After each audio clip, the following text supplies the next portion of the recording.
Welcome to the new video. Perhaps any Egyptologist was engaged in archaeological excavations in Egypt more than once or twice. I had to hear surprised questions and exclamations of the uninitiated. How do you work in Egypt? But what to do? Haven't unearthed everything yet. Of course, not all. It seems that Egypt will never leave us alone and will constantly throw up more and more secrets and discoveries.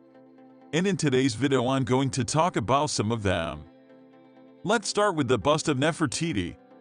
An unusual find was made on December 6, 1912. Then the Bust of Nefertiti was discovered in the small settlement of Omar during excavations of the ancient Egyptian city of Chidin, founded by Pharaoh Akhenaten, husband of Nefertiti.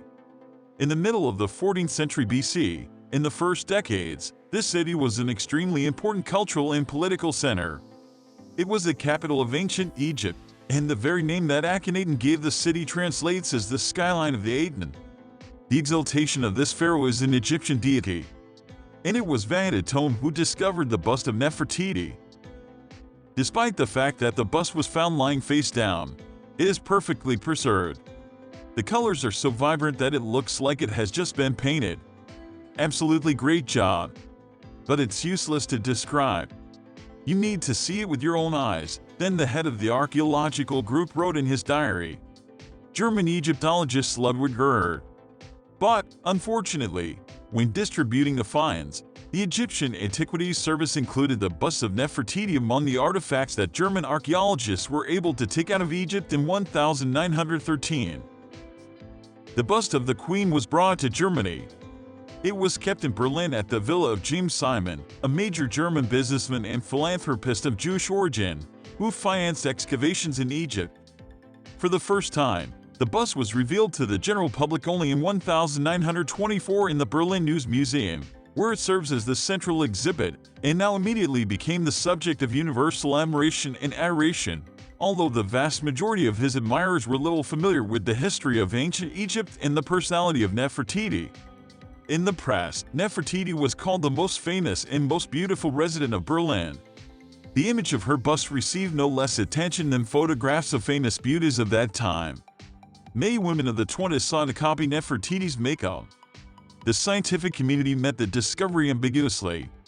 Until the beginning of the 21st century, there were theories about falsification, deliberate or accidental, and there were fierce disputes in which the version about the authenticity of the monument won. There was also a funny suggestion that the bust of Nefertiti was commissioned in velvet, and her prototype was the wife of an archaeologist, who really had some resemblance to the image of the main ancient Egyptian beauty. Another unusual find in Egypt was the tomb of the second pharaoh of the 19th dynasty of ancient Egypt. This is the longest 137.19 meters and the most exquisite tomb in the Valley of the Kings. It is also known as Sania's tomb after the scientist who discovered it. The magnificent tomb was carved into the rock from the very beginning, having 6 steps, 4 pillars of the hall and 16 other rooms. This is a stunning and unsurpassed Egyptian masterpiece of late tomb architecture from the entire tomb of the pharaoh's reign of 11 years. But by that time it had not yet been completed. Pictures were made in haste. The tomb was first discovered on October 16, 1817 by the famous Italian traveler Giovanni Belzoni. The entrance to the tomb was so well hidden that it remained unpleasant, until heavy rain caused the ground to collapse, exposing the tomb. However, when Tony traced it in her, he noticed traces of robberies in the old days on the island of Ali, and the empty sarcophagus, which is now in England, was opened and the broken cover was thrown aside. Where is the tomb of Nefertiti hidden? For many years, there has been a controversial theory about the famous tomb of Pharaoh Tutankhamun. The remains of Queen Nefertiti are most likely located within its walls. Researchers examined the tomb using radar and discovered a previously unknown room near Tutankhamun's burial site. The chamber is 2.1 meters high and 10 meters long. The Nefertiti burial theory was first proposed in 2015 by a British Egyptologist who said there could be hidden cameras behind Tutankhamun's tomb. Tutankhamun's tomb was first discovered almost 100 years ago in 2002.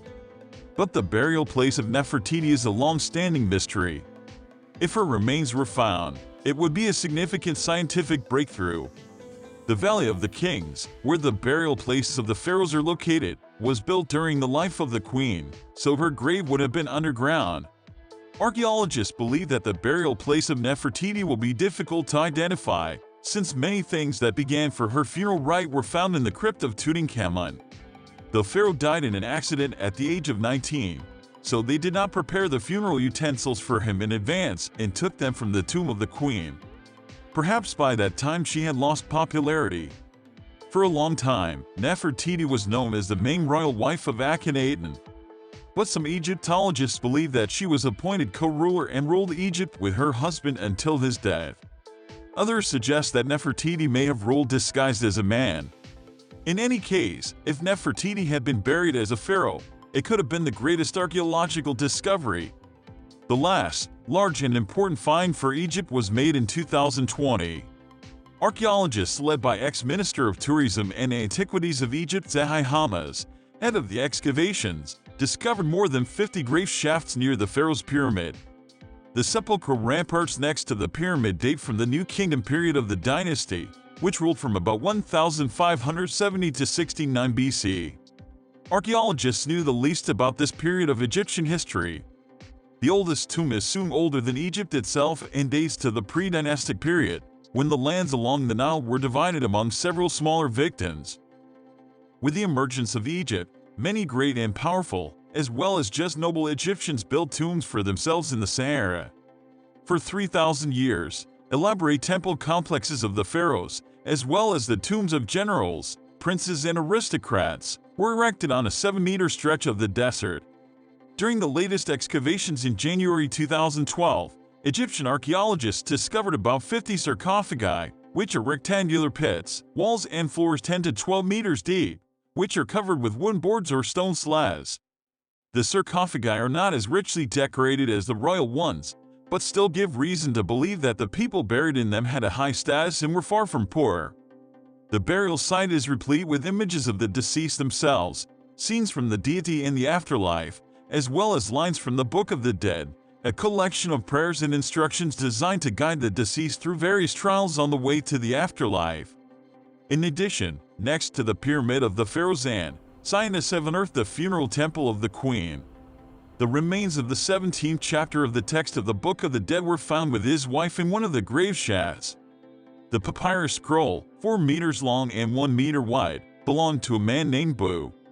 His name is on the sarcophagus and on 4 figurines made of wood and ceramics, called beetles, which were supposed to come to life and serve the owner in the afterlife. One of the most interesting and unusual finds was board games, including the sonnet, which came into use no later than 3 years BC. That is, as ancient as Egypt itself.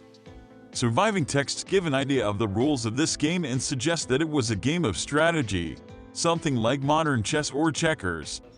Friends, and that's all for today. Like, subscribe to the channel. I look forward to seeing you in the new release.